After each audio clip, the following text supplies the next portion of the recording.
Wow,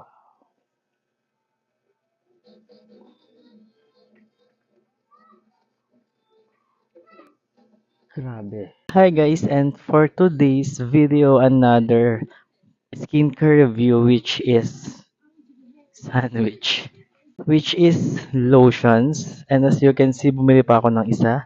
And by the way, this is My Dream Skin Lightweight Lotion. My Dream Skin Sika plus Gluta Intense Whitening Serum Lotion. Kaya pala sobrang lightweight niya guys. Serum type yung lotion na to. It has niacinamide, tranexamic acid, alpha-arbutin, camellia, japonica leaf extract,